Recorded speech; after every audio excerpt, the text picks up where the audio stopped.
Number தான் கேட்டிருக்காங்க, 487547. சரி. அல்லாவின் தூதர் கூறினார்கள், நமது நோம்பிற்கும் வேதக்காரர்களின் உபவாசத்திற்கும் இடையில் உள்ள வேறுபாடு சஹர் நேரத்தில் உண்பதுதான். இதை அம்ர் இப்னு ஆஸ் அறிவிக்கிறார்கள், சஹீஹ் முஸ்லிம் என்று இந்த ஹதீஸை போட்டுவிட்டு என்ன கேட்குறாருன்னு கேட்டால், இந்த ஹதீஸுக்கு விளக்கம் தரவும் அப்படின்னு கேட்குறாங்க. அதாவது ஒரு ஹதீஸ் இருக்குது, என்ன இருக்குதுன்னு கேட்டால், அவர் சொல்லக்கூடிய ஹதீஸ் வந்து முஸ்லீமில் இருக்குது, முஸ்லீமில் இருக்குதுன்னு அவர் போட்டிருக்காரு. ஃபஸ்லு மா பைன சியாமினா, நமது நோன்பிற்கும் ஓ சியாமி அகலில் கிதாபி, வேதமுடையோருடைய மற்ற வேதக்காரருடைய நோன்புக்கு மத்தியில் உள்ள வேறுபாடு அக்லத்து சஹரி, சஹர் நேரத்தில் சாப்பிடுவது தான். இந்த வித்தியாசம் நபிகள் நாயகம் சொல்லிட்டாங்க. இப்போ நம்முடைய நோன்புக்கு அவங்க நோன்புக்கு மத்தியில் இது மட்டும்தானே வித்தியாசம்டா? நிறைய வித்தியாசம் இருக்கும்.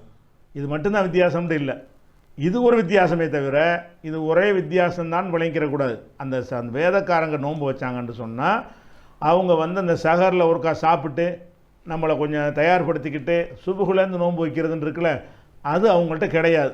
ராத்திரி படுப்பாங்க, காலையில் எழுந்திரிச்சா நோன்புன்னு இருந்துக்குருவாங்க. அந்த காலம் இப்போ இருக்கான்னு தெரியல. நபிகள் நாயகம் ஸல்லல்லாஹு அலைஹி வஸல்லம் சொல்லக்கூடிய காலத்தில் வந்து அந்த பகுதியில் இருந்த மக்கள்கிட்ட இப்படி ஒரு வழக்கம் இருக்கிறது, இதுலேருந்து விளங்கிக்கிறோம்.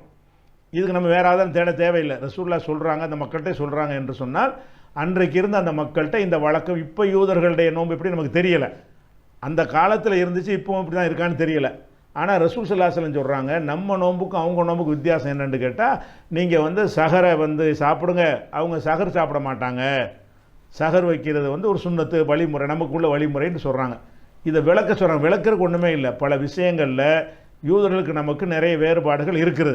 அந்த வேறுபாடுகளில் எந்த வேறுபாடை நம்ம வந்து கவனித்து கடைப்பிடிக்கணுமோ அந்த வேறுபாட்டை வந்து ரசூலுல்லாஹ் சொல்லித்தர்றாங்க. நீங்கள் அவங்க மாதிரி நோன்பு வைக்கிறேன்னு சொல்லிட்டு ராத்திரிக்கு படுத்துவிட்டு காலையில் நோன்பு வச்சுக்கூடாதீங்க. நம்ம வந்து சஹர் சாப்பிட்டு சுபுகு நேரத்துக்கு கொஞ்சம் முன்னாடியே எந்திரிச்சு அந்த நேரத்தில் ஒரு சாப்பாடை சாப்பிட்டு விட்டு அப்புறமேல சுபுகுலேருந்து நோன்பு வைங்க, நமக்கு அவங்களுக்கு வித்தியாசம் இருக்கணும் அப்படின்னு ரசூல் ஸல்லல்லாஹு அலைஹி வஸல்லம் அவர்கள் அவங்களுடைய நோன்பை பார்க்குறாங்க. அந்த நோன்பு வந்து நோன்பாளிக்கு அதிக சிரமம் தரக்கூடியதாக இருக்கிறது. ஏன்னா இரவில் சாப்பிட்றாங்க, இரவில் சாப்பிட்டு விட்டு மறுநாள் இரவுக்கு சாப்பிட்றதா இருந்தால் கிட்டத்தட்ட 24 மணி நேரம் ஆகிவிடுகிறது. அவ்வளவு நீண்ட நேரமாக என்ன செய்யக்கூடாது, சாப்பிடாமல் இருப்பது வந்து நோன்பு வந்து நமக்கு நன்மை தரக்கூடியதாக இருக்கணுமே இல்லையா?